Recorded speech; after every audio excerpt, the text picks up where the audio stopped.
পাঠান। কিন্তু অভিযোগ, এই বিষয়ে প্রাক্তন ব্লক সভাপতি আতাউর রহমান সহ 6টি অঞ্চলের প্রধান ও নেতৃত্বদের কিছুই জানাননি বিধায়ক, যার কারণে কার্যত ক্ষোভ প্রকাশ করেছেন দলেরই একাংশ। পঞ্চায়েত প্রধানদের অভিযোগ, বিধায়ক রবিউল আলম চৌধুরী দলীয় কোনো কর্মসূচি নিয়ে তাদের সঙ্গে কোনো আলোচনা করেন না, যার কারণে দুর্বল হয়ে পড়ছে সংগঠন।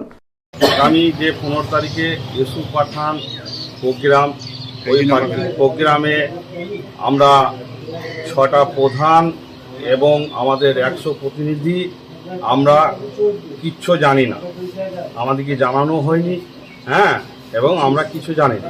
এটা আমাদের দৃষ্টিকোণ থেকে আমাদের খুব খারাপ লাগছে। সেটা রাজ্যের নেতৃত্ব আছে, ওনারা দেখুন এই বিষয়টা। না, গোষ্ঠীদ্বন্দ্ব নাই, কেননা এখানটায় আমাদের 6টা পঞ্চায়েতের প্রতিনিধি বা সব কিছু, জেলা পরিষদ বা পঞ্চায়েত সমিতি সব আমাদের তৃণমূলের দখলে।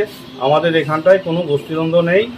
আমাদের গঠন পঞ্চায়েত হয়ে যাওয়ার পর আমাদের এমএলএ সাহেব এখানটায় কোনো দিনে আমাদের সঙ্গে সাক্ষাৎ করে না এবং এখানটায় আসে না।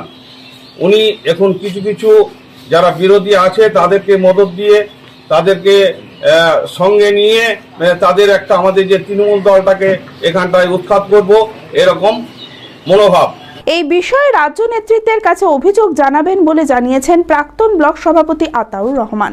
এটা জানাই যে আমাদের রেজিনগরে কোনো রকম ভাবে গোষ্ঠীদ্বন্দ্ব নেই, কিন্তু আজকে আমরা বিশেষ সূত্রে জানতে পারছি যে আমাদের রেজিনগরে আগামী 15 তারিখে ইউসুফ পাঠান আসছে।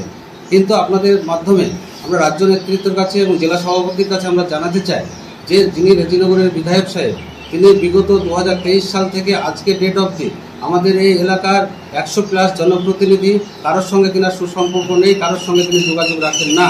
6টা গ্রাম পঞ্চায়েতের প্রধান আছে, এখানে উপস্থিত আছেন। 6টা অঞ্চলের সমস্ত নেতৃত্ব যারা পদাধিকার ব্যক্তি তিনারা আছেন। কার কোনো ব্যক্তির সঙ্গে আলাপ আলোচনা না করে, এমনকি ব্লক সভাপতির সঙ্গে আলাপ আলোচনা না করে, পঞ্চায়েত সমিতির সভাপতির একজন অভিভাবক হিসাবে আমাদের সঙ্গে কোনো রকম আলাপ আলোচনা না করে তিনি প্রার্থীকে রেজিনগরে নিয়ে আসছেন।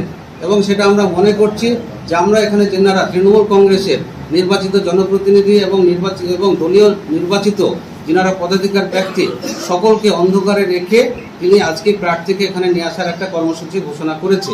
এবং সেই কর্মসূচির ব্যাপারে আমি রাজ্য নেতৃত্বের হস্তক্ষেপ চাইছি যে আজকে ডেট অবধি আমাদের জেলা পার্টির থেকে যতগুলো ফ্ল্যাগ ফেস্টন পোস্টার দেওয়া হচ্ছে, সেই ফ্ল্যাগ ফেস্টন পোস্টার সমস্ত বিধায়ক সাহেব নিয়ে এসে তিনি বিলডাঙ্গায় তিনার বাড়িতে রেখে দিচ্ছে। আমাদের 6টা গ্রাম পঞ্চায়েতের যারা অঞ্চল সভাপতি, 6টা গ্রাম পঞ্চায়েতের যিনারা প্রধান, যিনারা 6টা গ্রাম পঞ্চায়েতের যিনি দলীয় যিনি পদাধিকার ব্লক সভাপতি, তিনাকে কোনো রকম দলীয় ফ্ল্যাগ ফেস্টন